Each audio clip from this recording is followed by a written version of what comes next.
Hello students, मैं अनुराग राय। आज के इस वीडियो में MP board class 8th English की बुक इंग्लिश रीडर से चैप्टर 11 जिसका नाम है सेव वाटर सेव लाइफ, इस चैप्टर को थॉरोली इंग्लिश से हिंदी में एक्सप्लेन करने वाला हूं और चैप्टर के बाद चैप्टर के क्वेश्चंस और आंसर्स को भी थॉरोली इंग्लिश से हिंदी में एक्सप्लेन करने वाला हूं। शुरू करने से पहले आपसे फिर से मैं अपनी वही छोटी सी हाथ जोड़कर रिक्वेस्ट करना चाहता हूं। यदि आपने मेरे YouTube चैनल, जैसा कि आप यहां देख सकते हैं ऊपर, अनुराग राय इंग्लिश ट्यूटर, इसे अभी तक सब्सक्राइब नहीं किया है तो प्लीज मेरे YouTube चैनल को सब्सक्राइब कर लें और सब्सक्राइब करते ही आपको घंटी जैसा छोटा सा आइकन दिखेगा, बेल आइकन, उसको जरूर प्रेस कर लीजिएगा। उससे आपको मेरे चैनल पर होने वाले लेटेस्ट सभी वीडियोस की जो अपलोडिंग है उनकी नोटिफिकेशंस सही टाइम पर मिलती रहेगी। तो चलिए देर ना करते हुए शुरू करते हैं। MP board class 8th English reader book chapter 11 save water save life. तो यहां से हमारा लेसन शुरू होता है। Lesson 11 save water save life. Box में दो क्वेश्चंस हैं। Number 1, why is there a scarcity of water everywhere? हर जगह पानी की कमी क्यों है? स्कैरसिटी मीन्स कमी। Number 2, what should we do to save water? हमें पानी को बचाने के लिए क्या करना चाहिए? आगे कहते हैं, Mayank lives in a small village. Mayank एक छोटे से गांव में रहता है। मयंक नाम का एक लड़का है, वो एक छोटे से गांव में रहता है। There is scarcity of water in the village. इस गांव में पानी की कमी है। The villagers decide to save each and every drop of water during this rainy season. गांव वाले जो है वो इस बारिश के मौसम में, इस वर्षा ऋतु में पानी की एक एक बूंद को बचाने का निर्णय लेते हैं। They resolve to execute this idea as soon as it starts raining. Resolve का मतलब होता है संकल्प लेना और execute का मतलब होता है कार्य को अमल में लाना, कार्य का पालन करना। They resolve to execute this idea as soon as it starts raining. गांव वाले इस विचार को अमल में लाने का संकल्प लेते हैं जैसे ही बारिश शुरू होगी। जैसे ही बारिश शुरू होगी तो वो इस विचार को, मतलब पानी की एक एक बूंद को बचाने के विचार को अमल में लाने का संकल्प लेते हैं। This news gets published in the newspapers. ये खबर अखबारों में छप जाती है। Mayank receives a letter from his cousin Priya in this regard. Mayank को उसकी चचेरी बहन प्रिया से इसी संबंध में एक लेटर प्राप्त होता है। He gives a quick reply.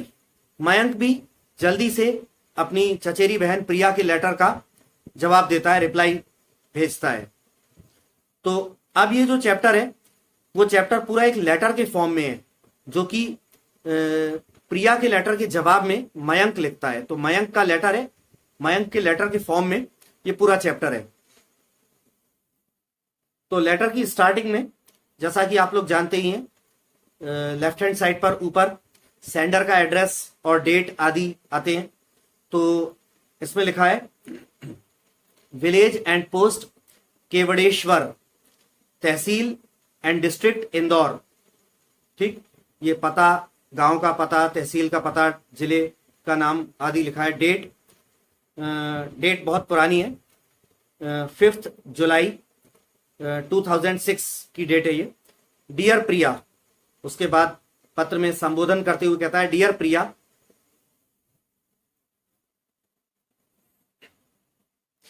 I am really very happy to receive your letter. मैं वाकई में बहुत खुश हूं तुम्हारा पत्र पाकर। Actually I was expecting it from you.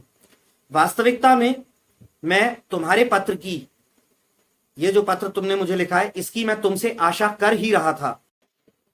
आगे मयंक कहता है अपने पत्र में, I am happy that you read the newspapers daily and you are aware of the things going around.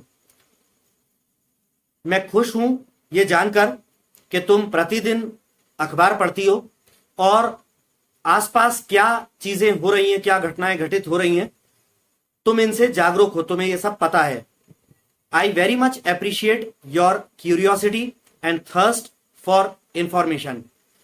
मैं जानकारी और सूचना के लिए तुम्हारी जो जिज्ञासा है और तुम्हारी जो प्यास है, इसकी बहुत ज्यादा सराहना करता हूं। ठीक है, बहुत ज्यादा प्रशंसा करता हूं। एप्रिशिएट का मतलब होता है प्रशंसा करना, क्यूरियोसिटी माने जिज्ञासा, थर्स्ट मीन्स प्यास। आगे कहता है Mayank, keep it up, these qualities will definitely help you grow into an alert citizen. Mayank कहता है ये अच्छी बात है, इस चीज को बनाए रखना, और ये जो गुण होते हैं, ये गुण होते हैं जो वो निश्चित रूप से तुम्हारी मदद करेंगे एक जागरूक, एक सचेत नागरिक बनने में। आगे बोलता है, you have rightly guessed that I attended the inaugural function of water conservation programme in my village. Guessed मतलब अनुमान लगाना, अंदाजा लगाना। इनॉग्रल मीन्स उद्घाटन, और कंजर्वेशन मीन्स संरक्षण। तो आगे इस लाइन में, इस सेंटेंस में मयंक कहता है कि प्रिया से कहता है कि तुमने बिल्कुल सही अंदाजा लगाया है कि मैंने मेरे गांव में जल संरक्षण जो कार्यक्रम था उसके उद्घाटन समारोह में मैं शामिल हुआ था। ये तुमने बिल्कुल सही अंदाजा लगाया है कि मैं शामिल हुआ अपने गांव के जल संरक्षण कार्यक्रम के उद्घाटन समारोह में। आगे वो कहता है,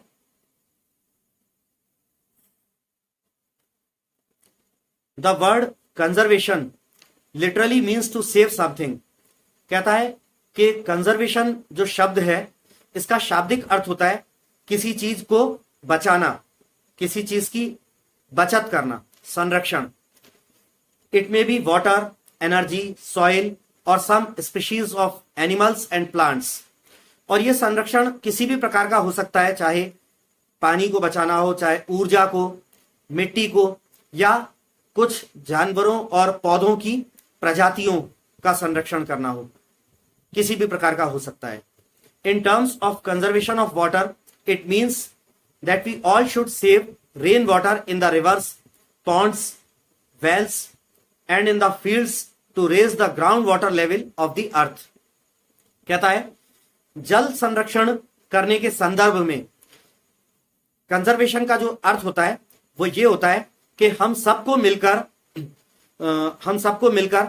वर्षा का पानी जो है वो नदियों में उसको बचाना चाहिए, तालाबों में, कुओं में, खेतों में बचाना चाहिए, जिससे पृथ्वी का जो भूजल स्तर है, धरती के नीचे जो हम खोदने पर हमको पानी निकलता है, तो पृथ्वी का जो भूजल स्तर है वो उसे बढ़ाया जा सके, उसे ऊंचा किया जा सके।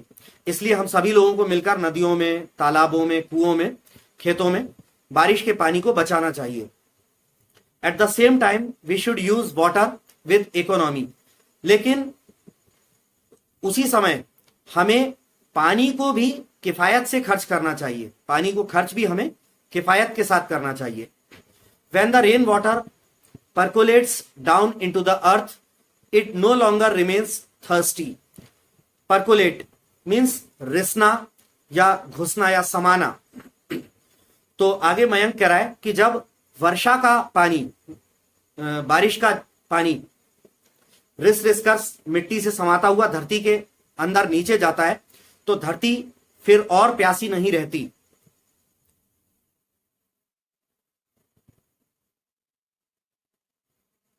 आगे मयंक कहता है, we are living in a very challenging Ira.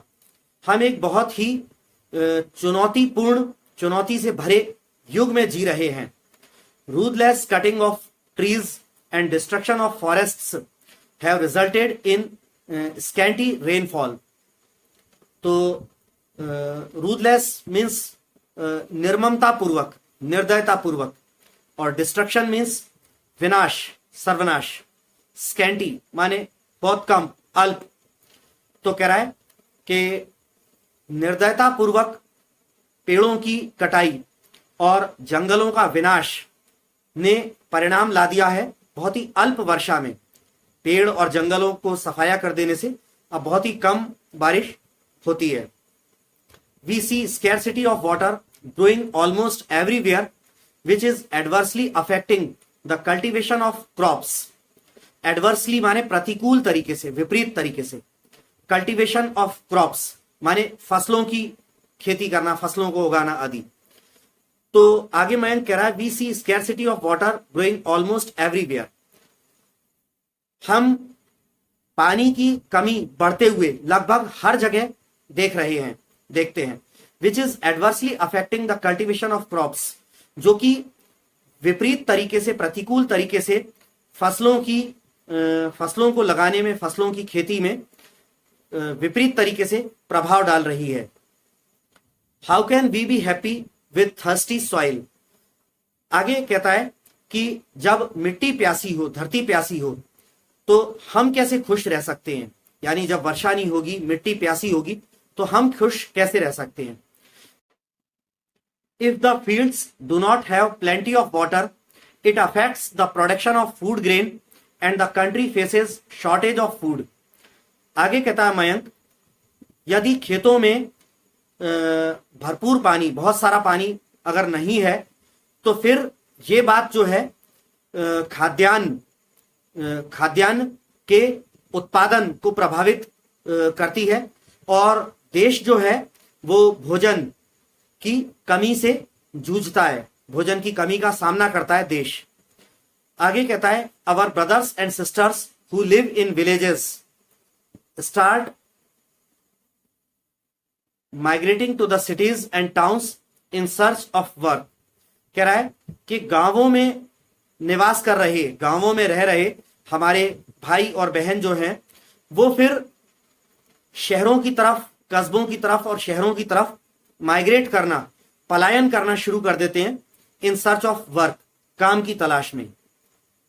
The cities fail to accommodate them and there arise many social and economic problems. Accommodate का मतलब होता है मतलब जगह बनाना, किसी को अपने अंदर धारण करना या रहने की व्यवस्था बनाना, रहने की व्यवस्था करना। तो आगे मयंक कह रहा है the cities fail to accommodate them. और ये जो गांव वाले जो गांवों से पलायन करके कस्बों और शहरों में आ रहे हैं, शहर इनको अपने अंदर बसाने में, सही तरीके से निवास देने में, बसाने में नाकाम होते हैं और फिर खड़ी होती है बहुत सारी सोशल एंड इकोनॉमिक प्रॉब्लम्स, सामाजिक और आर्थिक समस्याएं फिर बहुत सारी खड़ी होती हैं। आगे कहता है you can realize that ours is the new generation which has to play a very important role in the future. Mayank कहता है प्रिया से कि तुम इस बात का एहसास कर सकती हो, इसका आभास तुम कर सकती हो कि हमारी जो पीढ़ी है वो एक नई जनरेशन है जिसको भविष्य में एक बहुत महत्वपूर्ण भूमिका निभानी है। It is our duty to remain awake and share the responsibility to find solution to the problem of scarcity of water. आगे मैं कह रहा है it is our duty to remain awake, जागृत बने रहना, जागते रहना, ये हमारा कर्तव्य है। एंड शेयर द रिस्पॉन्सिबिलिटी, और अपनी जो रिस्पॉन्सिबिलिटी, अपना जो उत्तरदायित्व है उसको शेयर करना, ठीक है, और जागृत बने रहना, जागते रहना, ये हमारी ड्यूटी है। क्या करने के लिए? To find solution to the problem of scarcity of water, जल की जो कमी की जो समस्या है इसका हल ढूंढने के लिए। ठीक, तो इस लाइन को दोबारा एक्सप्लेन कर देता हूं। मयंक कह रहा है कि पानी की कमी की समस्या का हल ढूंढने के लिए अपनी जिम्मेदारी को शेयर करना और जागते रहना, ठीक है, यानी जागृत रहना इस समस्या के प्रति, ये हमारी ड्यूटी, हमारा कर्तव्य है। आगे बोलता है the government has motivated all the sections of the society to come forward to save each and every drop of water. कहता है सरकार ने समाज के सभी वर्गों को मोटिवेट किया है। मोटिवेट माने प्रेरित करना, प्रेरणा देना, तो the government has motivated all the sections of the society to come forward to save each and every drop of water. आगे मयंक कह रहा है कि पानी की एक एक बूंद को बचाने के लिए, बढ़ चढ़कर आगे आने के लिए सरकार ने समाज के हर तबके को, समाज के हर वर्ग को प्रेरित किया है। We receive water through rainfall. हम जल प्राप्त करते हैं वर्षा के माध्यम से। This is very unfortunate that most of the water flows down the rivers and reach the sea, thus it remains unused. आगे वो कह रहा है Mayank, this is very unfortunate, ये बहुत ही दुर्भाग्यशाली बात है। That most of the water flows down the rivers. क्या चीज दुर्भाग्यशाली बात है? कि ज्यादातर पानी जो है नदियों से बहता बहता बहता चला जाता है एंड रीच द सी, और अंततः जाके समुद्र में मिल जाता है। दस इट रिमेन्स अनयूज्ड, इसलिए वो इस्तेमाल ना किया हुआ अनयूज्ड बना रहता है। नदियों का ज्यादातर पानी आप जानते ही हैं कि छोटी नदी जो है वो अपने से बड़ी नदी में मिल जाती है, वो नदी अपने से और ज्यादा बड़ी नदी में मिल जाती है, और ज्यादा बड़ी नदी चलते चलते ट्रेवल करते करते अंततः एक जगह समुद्र में आके मिल जाती है। और फिर समुद्र के पानी को पिया नहीं जा सकता क्योंकि वो बहुत खारा होता है, उसमें नमक की मात्रा बहुत ज्यादा होती है। तो इसलिए वो कह रहा है कि हम जानते हैं कि हम पानी वर्षा के माध्यम से प्राप्त करते हैं, और पानी जो है ज्यादातर उसका भाग नदियों से बहता हुआ समुद्र में चला जाता है, और इसलिए वो ज्यादातर भाग जो है उसका अनयूज्ड रह जाता है। आगे बोलता है,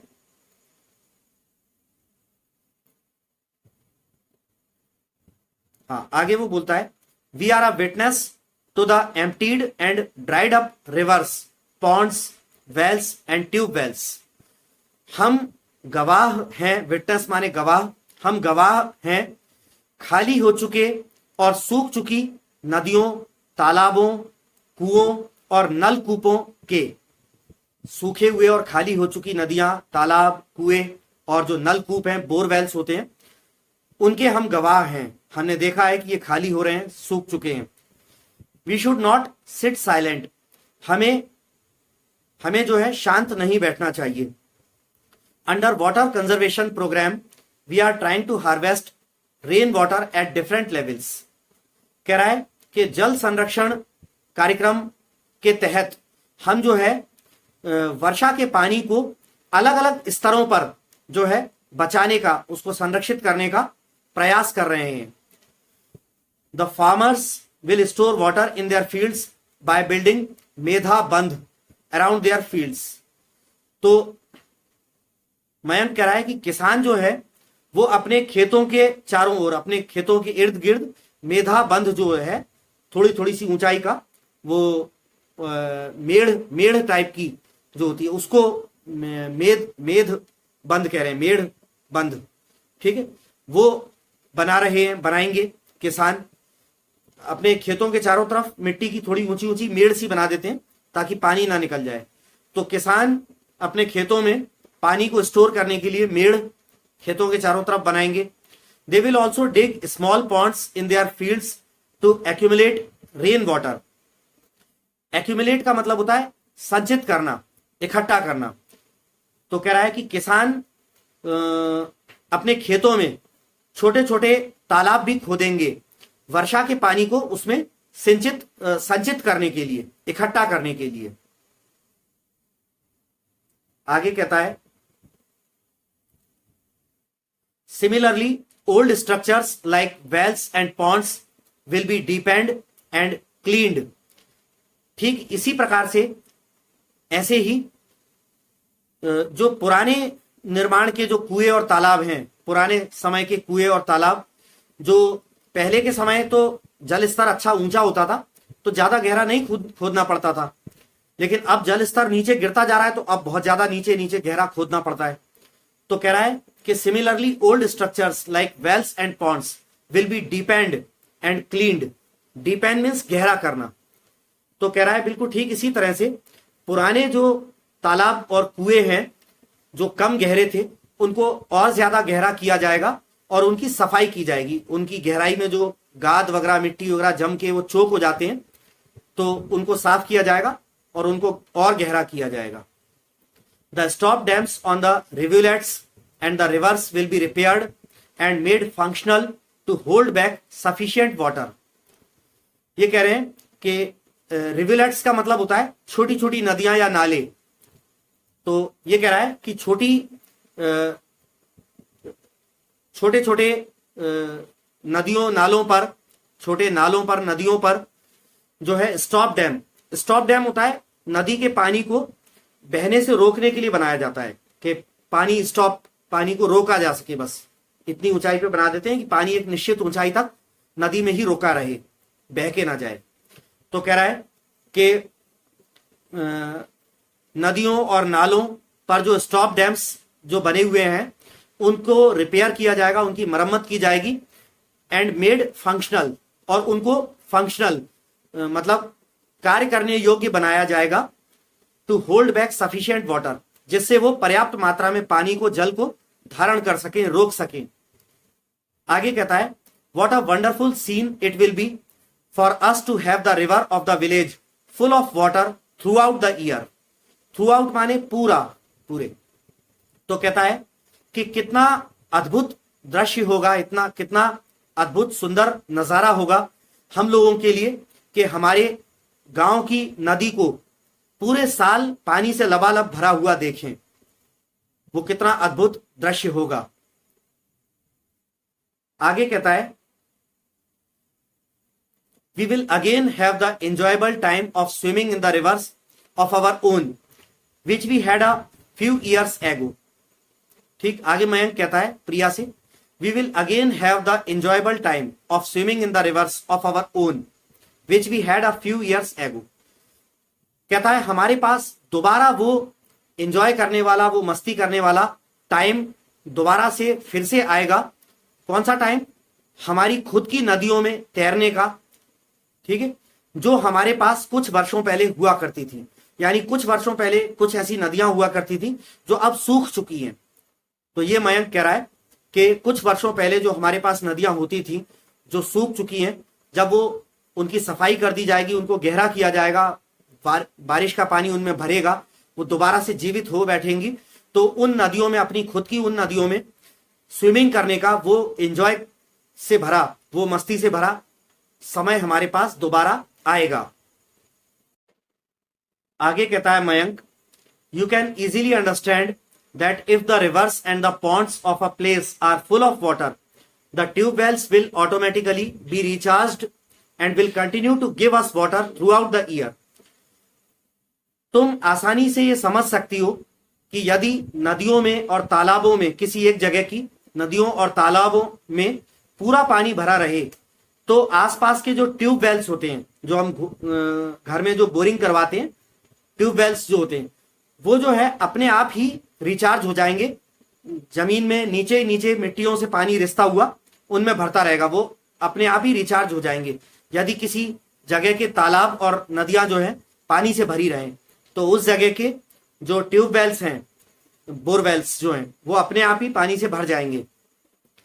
and will continue to give us water throughout the year, और हमें पूरे साल पानी देते रहेंगे।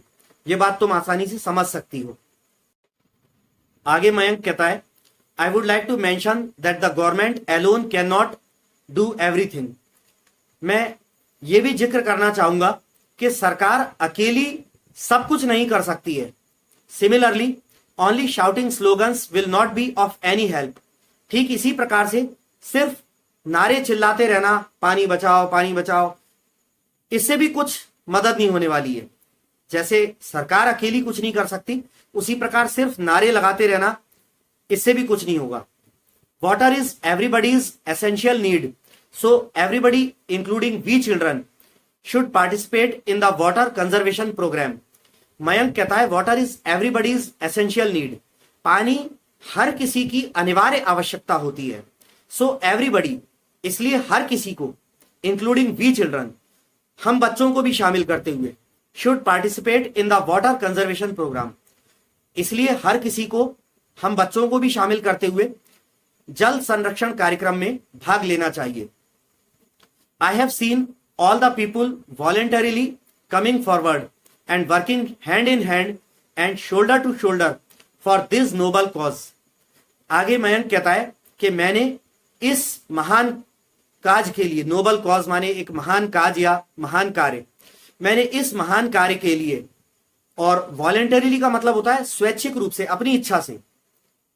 तो मयंक कहता है मैंने इस महान कार्य के लिए लोगों को स्वतः ही अपनी इच्छा से आगे बढ़कर आते हुए और हाथ से हाथ मिलाकर काम करते हुए और कंधे से कंधा मिलाकर काम करते हुए मैंने देखा है। आगे पत्र की समाप्ति में मयंक लिख रहा है, hope you will be benefited with what I have written in this letter. आशा करता हूं कि जो मैंने इस पत्र में लिखा है उस सब जानकारी से तुम जो है बेनिफिटेड होगी, लाभान्वित होगी। Do share it with your friends. Please ये सारी जानकारी, मेरे पत्र की जानकारी अपने दोस्तों के साथ भी शेयर करना। Keep writing similar letters on other burning topics also. आगे कहता है कि ऐसी ही अन्य ज्वलंत समस्याएं जिनसे देश जल रहा है, ऐसी ही अन्य ज्वलंत समस्याओं पर भी पत्र आदि लिखते रहना। आगे कहता है, please convey my regards to everybody in the family. कृपया अपने परिवार में हर किसी को मेरा प्रणाम कहना। योर कजिन मयंक, तुम्हारा चचेरा भाई मयंक। तो यहां पर आकर ये हमारा एमपी बोर्ड, चलिए तो सबसे पहले आता है कॉम्प्रीहेंशन। इसमें लिखा है आंसर द फॉलोइंग क्वेश्चंस, निम्नलिखित प्रश्नों के उत्तर दें।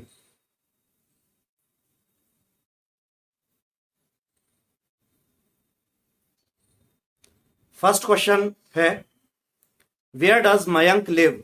मयंक कहां रहता है? तो आंसर में है Mayank lives in a small village. Mayank एक छोटे से गांव में रहता है। अगला क्वेश्चन है, who wrote a letter to Priya and why. किसने प्रिया को एक पत्र लिखा और क्यों? आंसर है Mayank wrote a letter to Priya because he wanted to tell her about conservation of water. Mayank ने प्रिया को पत्र लिखा क्योंकि वो प्रिया को जल संरक्षण के बारे में, यानी पानी को बचाने के बारे में बताना चाहता था।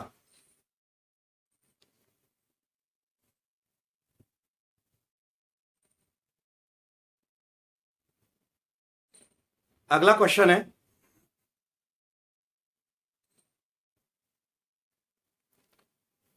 What program was launched in the village? कौन सा कार्यक्रम विलेज में जो है शुरू किया गया? तो आंसर में कह रहे हैं water conservation program was launched in the village. उस गांव में जल संरक्षण कार्यक्रम जो है उसे शुरू किया गया। अगला क्वेश्चन है डी वाला, What is meant by the word conservation? Conservation शब्द से क्या आशय है?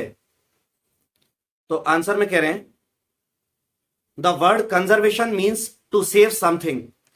कंजर्वेशन शब्द का अर्थ होता है किसी चीज को बचाना, किसी चीज की बचत करना।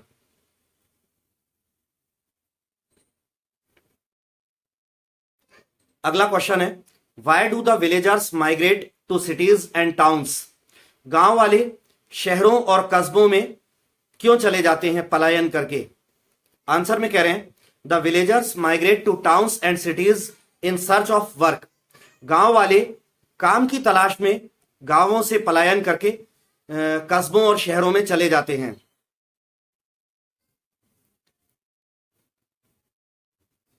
अगला क्वेश्चन है, What are we trying to do under water conservation program? जल संरक्षण कार्यक्रम के तहत हम क्या करने की कोशिश कर रहे हैं? तो आंसर में कहते हैं under water conservation programme we are trying to harvest rain water at different levels.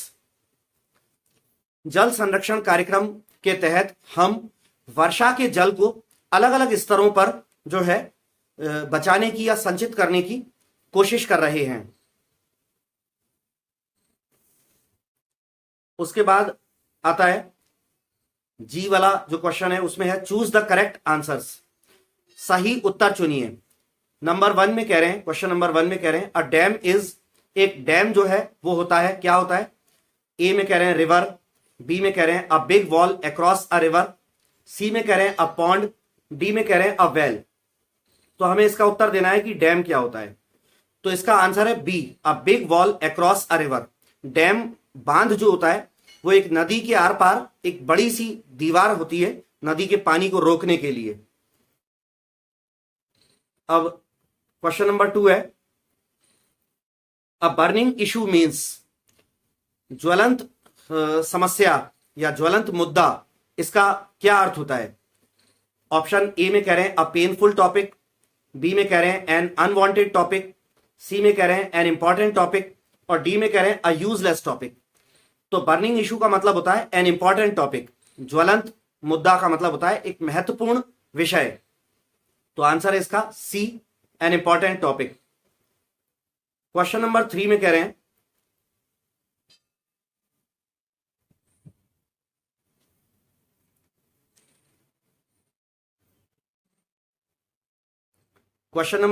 रहे हैं अ स्लोगन मीन्स, स्लोगन या नारा, नारे का मतलब क्या होता है? ए में कह रहे हैं वर्ड्स और phrases giving message attractively and quickly, शब्द या वाक्यांश जो आकर्षक तरीके से और बहुत जल्दी ही संदेश देते हों, ऐसा। बी में कह रहे हैं सेंटेंसेस यूज्ड इन एडवर्टाइजमेंट्स, विज्ञापनों में प्रयोग किए जाने वाले वाक्य।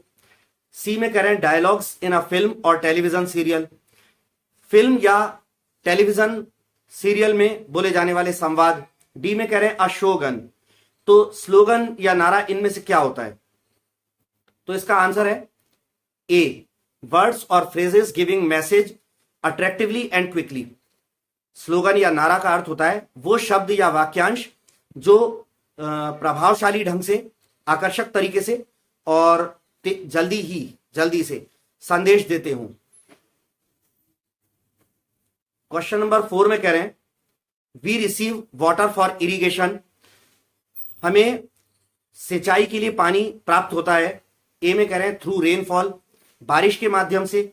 बी में कह रहे हैं बाय मेल्टिंग स्नो, बर्फ के पिघलने से। सी में कह रहे हैं फ्रॉम द सी, समुद्र से। डी में कह रहे हैं बाय डिसमेंटलिंग डैम्स, टूटते हुए डैम्स, बांधों से। तो इसका आंसर करेक्ट जो है वो ए है, थ्रू रेनफॉल। इरिगेशन के लिए, सिंचाई के लिए हमें पानी प्राप्त होता है रेनफॉल, वर्षा के माध्यम से।